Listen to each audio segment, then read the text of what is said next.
माता पिता जैसी संपत्ति नहीं मिलेगी इस सृष्टि में। और आज क्या हो रहा है, लोग माँ बाप को वृद्धाश्रम में भगा दे रहे। माता पिता का इलाज करने के लिए जो है पैसे नहीं है। वही अगर पत्नी अगर झुमका मांगे तो तुरंत खरीद के ला देंगे, लेकिन माता पिता का इलाज कराना है तो उनके लिए जेब से जो है पैसे नहीं निकलते। बहुत खराब अवस्था है। तो ऐसे लोगों का भी अंत वैसे ही होना है, जो जैसा कर रहा है वैसा भरेगा। इसलिए मैं आपको समझा रहा हूं कि कर्म कमाओ। थोड़ा सा आप समझ लीजिए, आपकी जो है ना आयु समाप्त होगी, समझ लीजिए। थोड़ा सा कुछ क्षण के लिए महसूस करिए। चलिए आंखें बंद करिए, मैं आपको थोड़ा सा वो दौर घुमा के लाता हूं। आंखें बंद कर लीजिए। पहले तो 3 बार ओम का जाप करो, लंबे स्वर में, आवाज यहां तक आनी चाहिए ताकि आपको अनुभूति हो, एकाग्रता बढ़े आप लोगों की। आंखें बंद करके बैठो।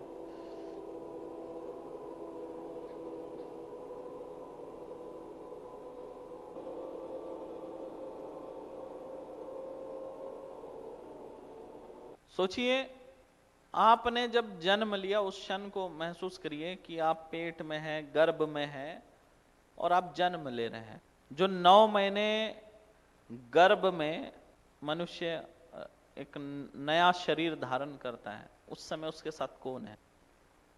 अपने आप से पूछिए, उस वक्त कौन है?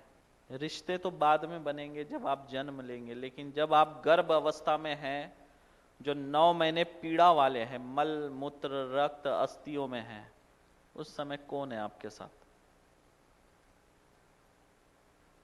केवल आप अकेले हैं, कोई नहीं है इस अवस्था में। जो 9 महीने की पीड़ा है वो भी आप अकेले भोग रहे हैं।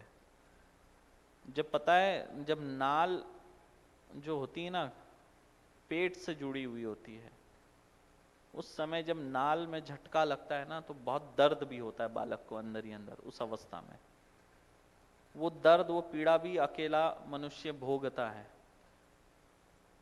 9 महीने। जन्म लेने के लिए संघर्ष करना पड़ता है उसको। पेट से बाहर आने के लिए बहुत संघर्ष करना पड़ता है। ये संघर्ष भी वो अकेला कर रहा है, कोई नहीं है साथ में, वो अकेला। संघर्ष बच्चा करता है। जब बच्चा बाहर निकलना चाहता है ना, तब दर्द उठता है, तब माँ प्रयास करती है कि बच्चा बाहर आए। जब तक दर्द माँ को नहीं होता, माँ भी नहीं सोचती है ना। तो बच्चा संघर्ष करता है बाहर निकलने के, और उस संघर्ष में आप अकेले हैं। वो संघर्ष जीवन और मृत्यु के बीच का संघर्ष है। अब आपने जन्म लिया, माता पिता तो केवल बोल रहे हैं कि आपको पढ़ना है, क्योंकि वो माता पिता की जिम्मेदारी है। लेकिन पढ़ाई का संघर्ष कौन कर रहा है? आप अकेले कर रहे हैं। आप मेहनत कर रहे हैं पढ़ने के लिए। ये संघर्ष किसका हुआ? आपका अकेले का हुआ। माता पिता का प्रेम और जिम्मेदारी साइड में रखेंगे। संघर्ष में मनुष्य अकेला होता है। जितने भी लोग बीमार हुए होंगे, बुखार आया होगा, तो उस बुखार को महसूस किसने किया? उस बुखार से, उस पीड़ा से बाहर निकलने के लिए संघर्ष किसने किया? केवल आपने। अकेले ने भोगा है उसको। आपके बुखार को ना आपके माता पिता भोग सकते हैं, ना कम कर सकते हैं, ना आपके भाई बहन, ना आपके मित्र, ना परिजन। आप अकेले महसूस कर रहे हैं। जीवन में अगर दुख आया होगा तो आप रोए होंगे, आंसू आपके निकलेंगे, क्योंकि आप दुखी है। ठोकर लगी, दर्द आपको हुआ, अकेले को। अब इस क्षण में आपको कई लोगों ने धोखा भी दिया होगा। किसी को मित्र ने धोखा दिया होगा, किसी को रिश्तेदारों ने धोखा दिया होगा, किसी को पति ने धोखा दिया होगा, किसी को जिससे प्रेम करते हो उसने धोखा दिया होगा, तो किसी को बच्चों ने दुखी किया होगा। तो किसी को मित्रों ने धोखा दिया होगा, और इस धोखे के बीच जो घुटन, पीड़ा, तकलीफ किसको हुई? आपको अकेले को हुई, कोई नहीं था। जितना दर्द, जितनी पीड़ा आपने महसूस की वो किसी और ने नहीं की। तो ये संघर्ष किसका रहा? आपके अकेले का रहा। इस संघर्ष में आप अकेले थे। अगर किसी को ऐसा रोग हुआ होगा जिसका ऑपरेशन हुआ होगा तो उस अकेले का वो संघर्ष रहा, क्योंकि उसका अकेले का शरीर को फाड़ा गया। वो दर्द भी उसी को हुआ, उसी के शरीर को फाड़ा गया, उसी के शरीर को सिलाया गया, दर्द भी उसी अकेले को हुआ है। शादी किए, पत्नी ने दुख दिया होगा। अब पत्नी ने जो दुख दिया, उस दुख को आपने अकेले ने महसूस किया होगा, या पत्नी को पति ने दुख दिया होगा, उसको भी आपने अकेले महसूस किया, कोई साथ नहीं है। अब धीरे धीरे आप सोचिए आगे बढ़ रहे हैं। इतने दुख में भी आप कर्म नहीं कमा रहे हैं, पूजा पाठ नहीं कर रहे हैं। ठीक है, आपने जिम्मेदारियां निभाई, पैसा कमाया, बच्चों को पाला, सब किया। अब आपकी उम्र जो है ना कटते जा रही है, खत्म होते जा रही है। सोचो कोई 30 साल का हो गया, खुद सोचो मैं जो बोल रहा हूं, कोई 50 साल का हो गया है ना। जो 30 साल के हो गए होंगे वो सोचो 20 साल में बूढ़े हो जाओगे। आप उस उम्र में आ गए, अब आप बुढ़ापे की तरफ बढ़ रहे हो, जो 30 साल के हो गए। और जो 50 के हो गए वो सोचो मृत्यु की तरफ बढ़ रहे हो आप लोग। जो 50 पार कर रहे हैं, 50 पे पहुंच गए हैं, आप सोचो आप मृत्यु की तरफ बढ़ रहे हो, मृत्यु लोक की तरफ। ये एक ऐसा सत्य है, व्यक्ति जानता है जन्म जैसा अटल है वैसी मृत्यु अटल है, लेकिन इस सच से मनुष्य जीवन भर भागता रहता है, जीवन भर भोगता रहता है। जो 50 का हो गया मृत्यु लोक की तरफ भाग रहा है, तेजी से उसकी उम्र घट रही है। जो 50 के हैं वो मृत्यु के पास जा रहे हैं, और जो जिनकी 30 की उम्र हो गई है वो बुढ़ापे की तरफ बढ़ रहे हैं। मतलब कहीं ना कहीं मृत्यु लोक के तरफ ही बढ़ रहे हैं। मृत्यु एक ऐसा भय है, सबको मालूम है मृत्यु आना है। सोचो मृत्यु के बारे में थोड़ा सोचो, उस भाव को महसूस करने का प्रयास करो। आप उस लेवल में आपको प्रवेश करना है ना, उस लेवल में प्रवेश करना। मृत्यु कैसी होती होगी, और जब प्राण निकलते होंगे तो कितनी तड़प होती होगी। आपको मैं बताना चाहता हूं, जिसके कर्म अच्छे होते हैं, जिसने जीवन भक्तिमय बिताया हो, ईश्वर का नाम जप किया हो, मंत्र जाप किया हो, ईश्वर के नाम जप की कुंजी जमा की हो ना, उस व्यक्ति के जब प्राण देह से बाहर निकलते हैं तो तड़प नहीं होती।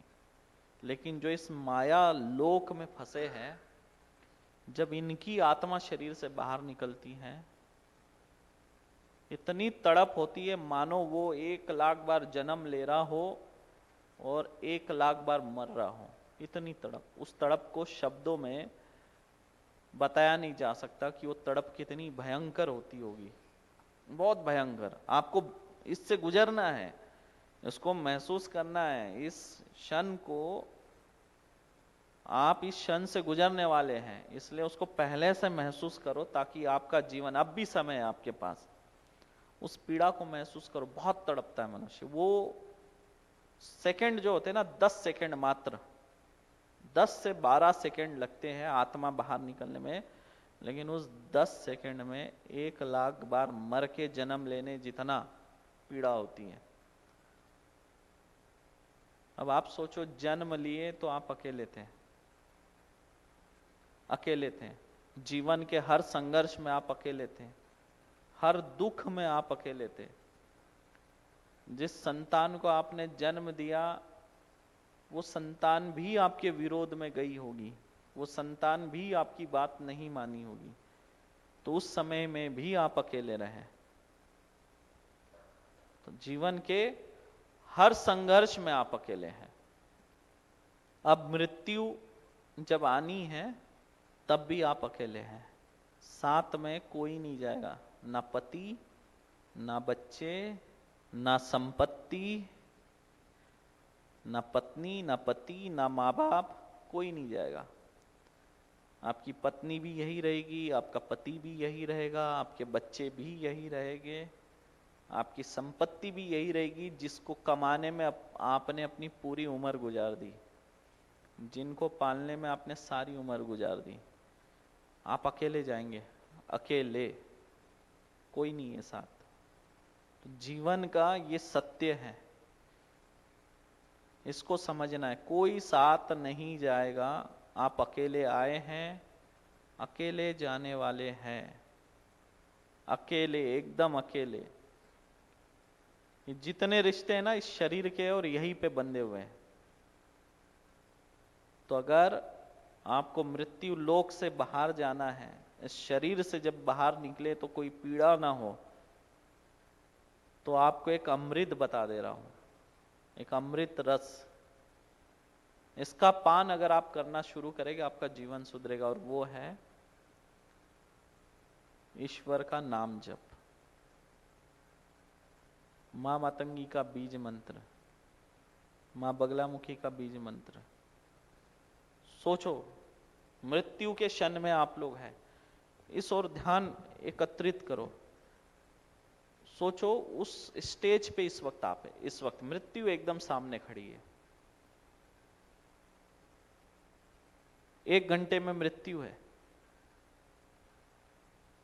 जो आपने कमाया जीवन भर, वो कहां है? आपने अपनी जीवन किस में व्यतीत कर दिया? कहां खत्म किया आपने अपने जीवन को? जीवन इरेजर की तरह है, घस घस के एक दिन खत्म हो जाता है। ठीक उसी तरह आपने कहां पर व्यतीत किया, अपना जीवन कहां बर्बाद किया? 1 घंटा है आपके पास, कुछ नहीं बचा, मृत्यु सामने है। ना बेटी साथ जाएगी, ना बेटा साथ जाएगा, ना धन जाएगी, ना दौलत, ना संपत्ति। पीड़ा में है, तड़प रहे हो।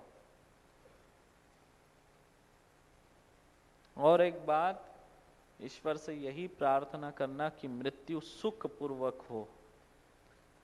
जैसे प्रसूति होती है ना सुखपूर्वक, जन्म, वैसे ही मृत्यु भी सुखपूर्वक हो।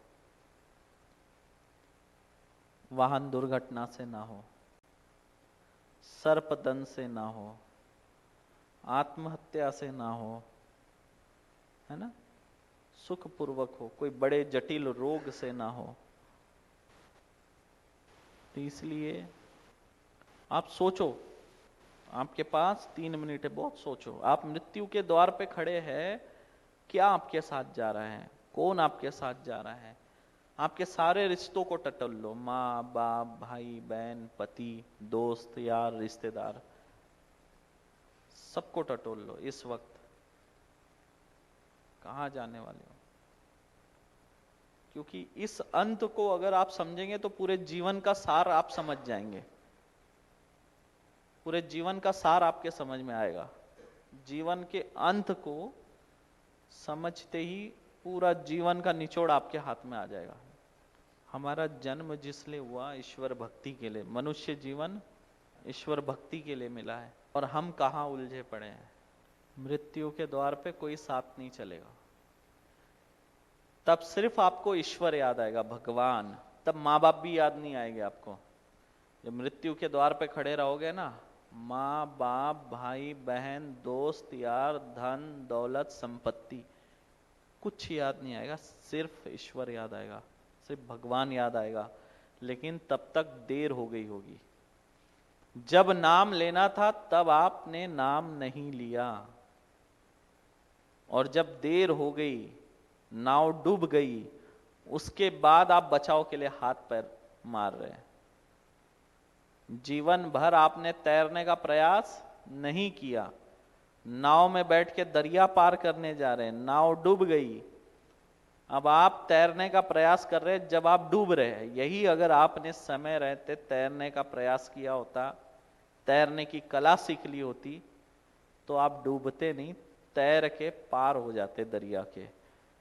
समझ गए? तो अभी आपके पास क्या समय है? आपको ईश्वर का नाम लेना है, ईश्वर की भक्ति करनी है, कोई नहीं आने वाला आपके साथ। अगर आप नहीं समझे तो अंत तो बहुत खराब है। जो पीड़ा मैंने बताई ना, 1,00,000 बार जन्म लेने और मृत्यु होने जितना दर्द होता है, तड़पता है, आत्मा इधर उधर शरीर में भागती है, कभी अस्थियों से टकराती है, कभी हृदय से टकराती है, कभी मस्तिष्क में जाके टकराती है, कभी जो हमारे सातों चक्र है उनसे टकराती है, तड़पते रहती है, बाहर निकलने का मार्ग ढूंढती है, नहीं मिलता, बहुत तड़प होती है उस समय, भयंकर तड़प। जैसे मान लो शरीर के अंदर जगह जगह भूकंप हो रहा हो, ऐसा वो महसूस होता है। तो अगर अभी भी अगर आप ईश्वर का नाम नहीं ले पाए तो फिर आप पूरी तरह से इस माया नगरी में उलझे हो, और तभी आपको यह अनुभव होगा जब आप मृत्यु के द्वार पे खड़े रहोगे।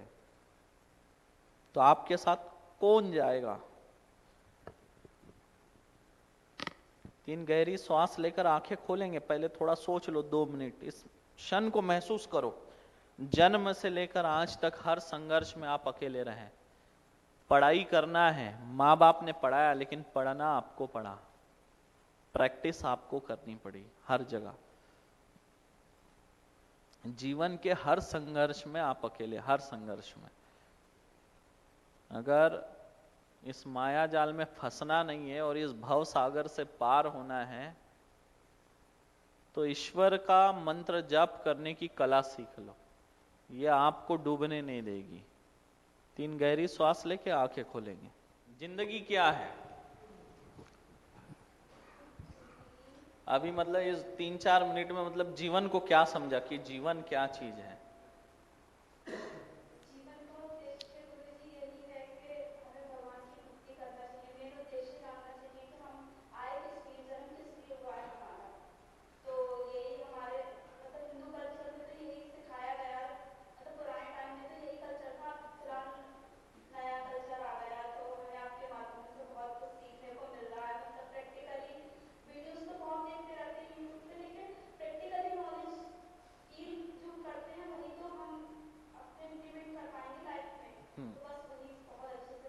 तो मृत्यु क्या है?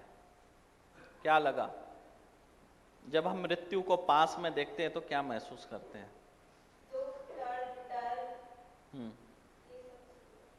डर क्यों? मृत्यु तो आनी है सबको एक दिन, फिर हाँ? क्यों नहीं होता? जीने की इच्छा होती है। तो जीने की इच्छा होती है तो फिर मृत्यु से क्यों डर लगता है?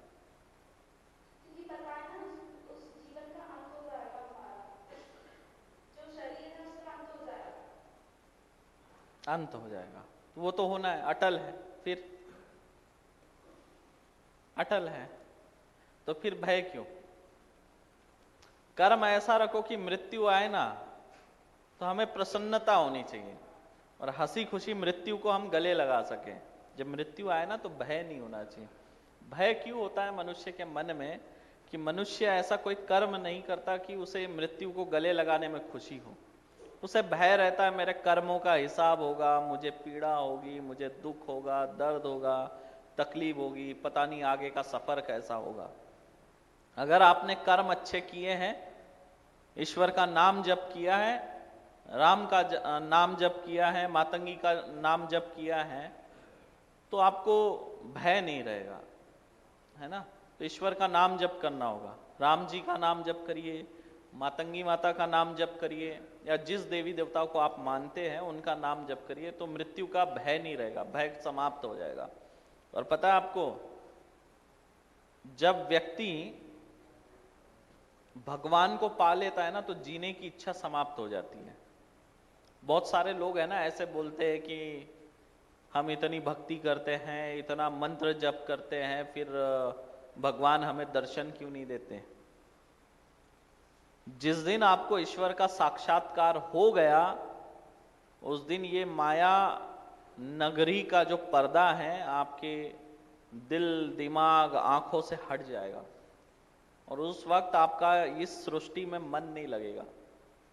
मन नहीं लगेगा, सब अधूरा लगेगा। आपके पास सब होगा, धन दौलत संपत्ति, अपने पराये सब होगा, सारे सुख सुविधा होगी, फिर भी मनुष्य का मन यहां नहीं लगेगा। वो अपने आप को अकेला महसूस करने लगता है उसके बाद, और मृत्यु के पास जाना चाहता है, वो जीवन को समाप्त करना चाहता है और ईश्वर के पास जाना चाहता है फिर। इसलिए जिसने भगवान का साक्षात्कार कर लिया उसका जीवन बहुत कठिन हो जाता है, इस सृष्टि में सरवाइव करना बड़ा मुश्किल हो जाता है उसके लिए। समझ गए? हाँ।